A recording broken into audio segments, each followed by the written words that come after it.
करीब 2 दशक तक सीरिया पर अपनी तानाशाही चलाने वाले अपदस्थ राष्ट्रपति बशर अल असद सीरिया छोड़कर भाग चुके हैं।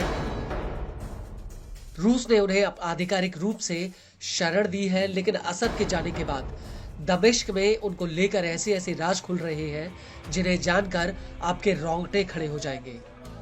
दरअसल सीरिया में अपनी सत्ता बनाए रखने के लिए और विरोधियों का दमन करने के लिए असद ने ऐसे ऐसे तरीके अपनाए थे जिनकी सपने में भी कल्पना नहीं की जा सकती। असद ने अपने विरोधियों के लिए 100 से ज्यादा डिटेंशन कैंप बनाए थे, जहां पर उनके खिलाफ आवाज उठाने वाले लोगों पर बर्बरता और हैवानियत की जाती थी। और इनमें से सबसे ज्यादा खौफनाक कहानी सेडनाया जेल की है, जहां से अब हजारों लोग छूटकर बाहर आए हैं। सेडनाया जेल को लेकर कहा जाता है कि ये सीरिया का जीता जागता नर्क है, जिसमें असद के जल्लाद लोगों को ऐसी ऐसी यातनाएं देते थे जिन्हें देखकर शैतान का भी कलेजा पसीज जाए। जी हाँ, सेडनाया सीरिया की वो जेल है जिसे राष्ट्रपति असद के बूचड़खाने के नाम से भी जाना जाता है। लेकिन अब हयात तहरीर अल शाम यानी HTS ने इस जेल के दरवाजे खोलकर सभी कैदियों को रिहा कर दिया है। लेकिन अभी भी ऐसे सैकड़ों लोग हैं जिनकी आवाज सेडनाया जेल में कहीं गुम हो गई है। सेडनाया जेल में जमीन के भीतर एक अंडरग्राउंड सेल है, जहां पर कैदियों के साथ हैवानियत से लेकर उन्हें सूली पर चढ़ाया जाता था। सेडनाया जेल को लेकर एमनेस्टी इंटरनेशनल का कहना है कि यहाँ पर 10,000 से 20,000 कैदियों को रखा गया था। इनमें से एक साथ हजारों लोगों को फांसी पर लटकाया गया। इसके बाद इनके शवों को सामूहिक रूप से कब्रिस्तान में दफनाया जाता था। अल जजीरा की एक रिपोर्ट के मुताबिक सेडनाया जेल में कैदियों को प्रताड़ित करने के लिए कई तरीकों का इस्तेमाल होता था। यहाँ पर कैदियों को कोड़े मारे जाते थे, उनकी नींद हराम की जाती थी, साथ ही उन्हें बिजली के झटके तक दिए जाते थे। इसके अलावा महिलाओं और पुरुषों को नियमित रूप से नंगा किया जाता था, उनकी आंखों पर पट्टी बांधी जाती थी, यहाँ तक कि उनके साथ बलात्कार तक किया जाता था।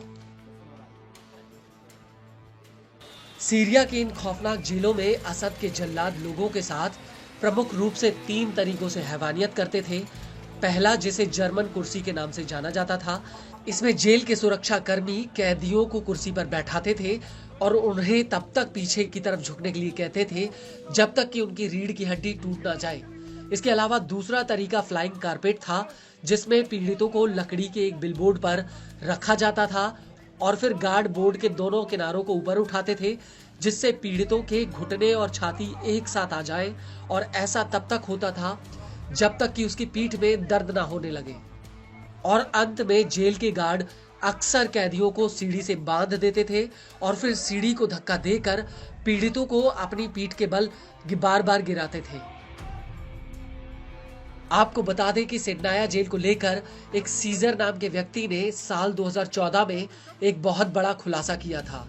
दरअसल सीजर सीरिया से भागकर अपने साथ हजारों तस्वीरें ले गया था।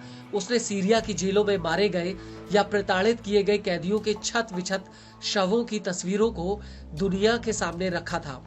सीजर ने इंटरनेशनल ह्यूमन राइट्स ग्रुप्स को करीब 53,276 फाइलें दी थी और इन तस्वीरों के आधार पर ह्यूमन राइट्स वॉच ने कहा था कि तस्वीरों से साबित हुआ है कि करीब 6,786 लोगों की सरकार की हिरासत में मौत हुई है।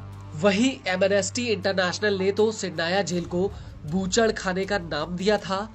वहीं दूसरी तरफ इन जेलों में बंदी बनाए गए लोगों को लेकर अल जजीरा ने अपनी एक रिपोर्ट में कहा है कि मार्च 2011 और अगस्त 2024 में करीब 1,57,634 लोगों को गिरफ्तार किया गया।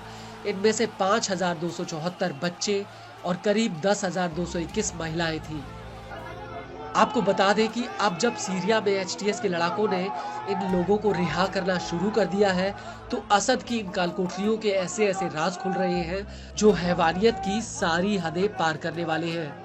मीडिया रिपोर्ट्स के मुताबिक असद ने जमीन के भीतर कई जेलें बनाई हैं जिनके दरवाजे पूरी तरह से इलेक्ट्रॉनिक हैं और इन दरवाजों को खोलने के लिए अब HTS पूर्व सैनिकों और जेल के गार्डों से इन दरवाजों का पासवर्ड मांग रही है।